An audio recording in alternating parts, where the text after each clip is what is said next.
Novo Nordisk is Europe's biggest company by a long shot, but you've probably never even heard of them. They are a gigantic pharmaceutical company, the world's second largest, and they produce life-saving medication like insulin. Yet behind their billions in profits, they have a dark history. Their rise to the top is littered with dangerous shortcuts, illegal marketing, and much more. But before all this, Novo Nordisk's beginnings are surprisingly noble. In the early 20th century, there was no effective treatment for diabetes. Diabetic bodies can't produce enough insulin or can't use it properly, leading to dangerous drops in blood sugar, aka glucose. This is the body's fuel, so low blood sugar means all kinds of dangerous problems, which can be fatal without treatment. So before 1920, children, young people who were diagnosed with type 1 diabetes had only days, weeks, months to live. Having the disease was almost fatal, but then there was a breakthrough. The University of Toronto announced the insulin injection. This discovery changed the world of medicine and would save millions of lives. One man, August Krogh, wrote to the university, proposing that he attempt to manufacture insulin in Denmark. His wife Marie was recently diagnosed with diabetes, so August was determined and desperate to save her. Thankfully, he soon heard back from the university. The license was granted. After some early prototyping, Marie was one of the first patients to receive insulin in 1922. If the treatment worked, it would save her life. If not, she would pass away very shortly. Marie Krogh passed away, but not till 1943, at the age of 68, the insulin had saved her life. With the first patients responding well, Krogh, with some other pharmacists, formed Nordisk Insulin Laboratorium in 1923. The production of insulin accelerated. But it wasn't all smooth sailing. Just a year later, former employees of Nordisk formed a rival company, Novo Therapeutisk Laboratorium. The two competed for several decades, but finally merged in 1992 to form Novo Nordisk. All kinds of medical breakthroughs came from both Novo and Nordisk. For example, in 1985, Novo created the world's first insulin pen. This was groundbreaking, as patients could now inject the insulin themselves accurately and safely, a huge quality of life improvement. But that's not all. In 1987, they created the first genetically engineered insulin. Instead of using cows and pigs, they used altered yeast cells. Novo Nordisk changed the world of diabetes. Their innovation helped millions, yet the company's innovations extend beyond this one disease. In 2014, for example, the company's newest treatment, Saxenda, was approved. This weight loss drug would mimic a hormone that regulates appetite and food intake, meaning patients feel fuller, so they eat less. 7 years later, Novo Nordisk released Wegovy, a similar drug to Saxenda but even more effective, and injected weekly instead of daily. The company's innovations and breakthroughs brought them massive success. Today, calling Novo Nordisk gigantic is an understatement. They employ 55,000 workers worldwide. It is Europe's largest company by a massive margin, with a total value of over $600 billion. Europe's second biggest company, Louis Vuitton, is barely half of that. Their annual revenue in 2023 was $33.7 billion, and those numbers are on the rise. Yet behind this success and miracle medicines are dark secrets. Novo Nordisk has taken many shortcuts and overstepped boundaries again and again.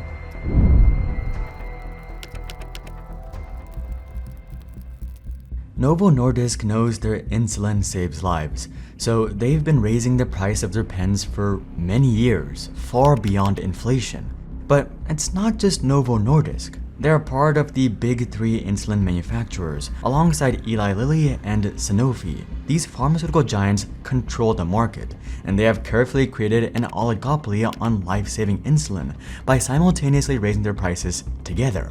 In 2007, Novo's insulin vial, Novolog, was $79, yet by 2022, this had risen to $308. Some patients need to purchase 2 to 3 of these vials every month. The other insulin products follow the exact same path. This monopoly, including Novo Nordisk, are happy to overcharge for life-saving medication. Naturally, this has caused uproar and outrage for years, from the public to Congress and even the White House. The insulin I've used for 24 years has gone from $21 a vial to $275 a vial, with no changes to the insulin itself. That's a 1200% increase on a product I die in 2 days without. Eli Lilly should apologize for increasing the price of insulin by over 1200% since 1996 to $275, while it costs less than $10 to manufacture. And the craziest thing is that the inventors of insulin sold their patents in 1923 for just $1 to save lives, not to make Eli Lilly CEO obscenely rich. Diabetics endured years of these outrageous price hikes, but thankfully this pressure has forced Novo Nordisk and other manufacturers to slash prices, at least for some patients. For patients with commercial insurance, the price is capped at $35, which is a huge win. But for the many without insurance, the price is still out of reach. As such, the battle continues. In February 2024, the city of Detroit and many surrounding counties sued Novo, along with other insulin manufacturers, for their outrageous prices. There are people out there actually foregoing insulin because they can't afford it. Novo Nordisk said it will vigorously defend itself against meritless claims in the Michigan lawsuits. The war for affordable insulin is ongoing. Yet, predatory pricing is just the tip of the iceberg. There are many examples of unethical actions from the company. One of them involves their weight loss drug, Wegovy. On August 8, 2023, Novo published this press release. Semaglutide reduces the risk of major adverse cardiovascular events by 20% in adults. Put simply, their new ingredient for Wegovy reduces heart problems by 20%. This seemed like a monumental success, and it quickly made headlines around the world, including a front page in The Times, who called it a breakthrough in cardiovascular health. By all accounts, this was a major breakthrough, except it wasn't. Novo paraded these results prematurely. The study was released but wasn't peer-reviewed or verified by other parties. It was impossible to evaluate the validity of the claim, which is why this practice is considered unethical in the scientific community. But it gets worse. As skeptical researchers dug into the study, they uncovered all sorts of troubling details. Novo's headline figure of a 20% reduction in heart risks was highly misleading. This was the relative risk reduction, meaning the average across the group, a metric that often hides the true picture. The actual absolute risk reduction for individual patients was just 2%. The difference is monumental, yet the public was never told. And that's not the end of it. The company claimed the results applied to all overweight or obese adults, but that wasn't true. The study only included people over 45 with a BMI over 27 and heart problems. So Novo's claim was quite misleading. The drug only helped this small specific group, not all overweight adults. And if all of that wasn't bad enough, it turns out that every single one of the 16 researchers behind the study received direct funding from Novo Nordisk, a whopping $7.5 million in total. Combined with the manipulated risk figures, the entire picture starts to look like a calculated PR stunt. And right after the announcement was made, Novo saw a huge spike in their share price, even though the study wasn't verified because it didn't matter for public perception. And the unethical marketing goes even further. In 2021, a healthcare training provider promoted a course on LinkedIn, which stated, "Is your pharmacy offering a weight management service? We have funding to get you started. If not, join us Sunday morning for a free webinar to start your journey." This was framed as an educational course to help pharmacists offer weight loss treatment. Except it wasn't. This course was funded and monitored by Novo Nordisk, yet their sponsorship was nowhere to be found. The course heavily promoted Saxenda as the main treatment option, one of Novo's weight loss drugs. The material was also biased and downplayed Saxenda's side effects. About 4,400 pharmacists completed what they thought was upstanding training, but it can be argued that this was all just propaganda. Not only that, the course paid for 600 pharmacists' GDP licenses to prescribe the drug. This prompted an investigation by the Association of the British Pharmaceutical Industry, ABPI. Novo Nordisk submitted that it had supported both activities at arm's length and had no influence on the content of the training other than to check the accuracy of the information. Of course, this was just legal speak, and their appeal was rejected by the ABPI. The appeal board questioned the patient safety impact of this heavily biased training.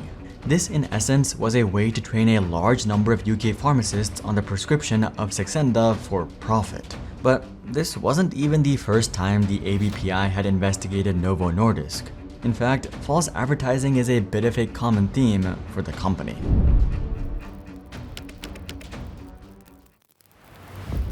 The only way to describe Novo's marketing is aggressive and careless. You see, this training course was a breach of the ABPI's code of practice, something they've done again and again. In 2008, the company began marketing one of their drugs, Victoza, in the United Kingdom. The anti-diabetic medication appeared in online advertising and the newspaper, and was even promoted by doctors at scientific medical events.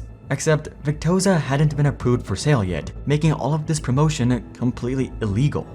The list goes on and on. The company's aggressive marketing of Victoza led to numerous breaches of the ABPI code, with 7 particularly serious cases identified between 2004 and 2012. Since 2019, they have breached the code another 6 times.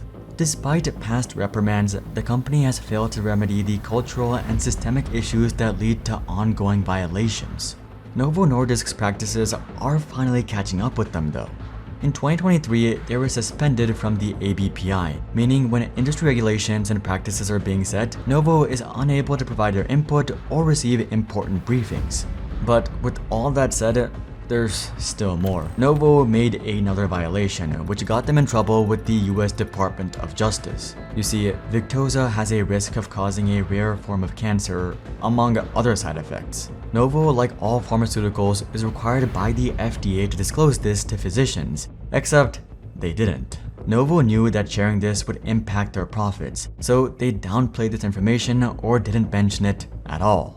In 2010, sales representatives told doctors that the risk of cancer was only associated with mice and rats. This means that half of the doctors prescribing the drug had no idea it had these side effects. And Novo continued this deception for several years. What's even scarier is that they might have gotten away with it if a whistleblower hadn't come forward. An investigation by the US Department of Justice was conducted, and they soon uncovered that Novo Nordisk sales representatives misled physicians by failing to accurately disclose a potential life-threatening side effect of a prescription drug, and needlessly increased risks to patients being treated with this drug. What makes all of this worse is that it doesn't appear to be an accident. Higher-ups in Novo gave sales reps specific instructions on how to downplay the risks and to increase prescriptions. They were told to sandwich the risk information between promotional messages in order to minimize that information. This wasn't just a few greedy salesmen, this was the company's strategy. It wasn't an oversight, it was a calculated act. The US Department of Justice ordered Novo Nordisk to pay a fine of $58 million. Expectedly, Novo denied any wrongdoing, but still paid the amount regardless. $58 million may seem like a lot, and suspension from the ABPI might be serious, but in truth, both of these are just slaps on the wrist. Novo Nordisk makes over $28 billion in annual profit, so these fines are essentially nothing, just a minor inconvenience, the cost of doing business. The company has gotten ahead by breaking the law and breaching codes of conduct, yet it still gets to enjoy its success. Novo Nordisk sees these consequences as just the cost of doing business, a small cost at that. So I'm not optimistic that they'll change on their own accord. Real accountability would require harsher penalties, especially for a company risking the health of millions globally. Novo Nordisk needs to answer for its crimes. If you're interested in deeper dives, interviews with insiders, and exclusive tech analysis, you can sign up to our free weekly newsletter. Link is below. But until then, I'm Hari, and I'll see you guys on the next one.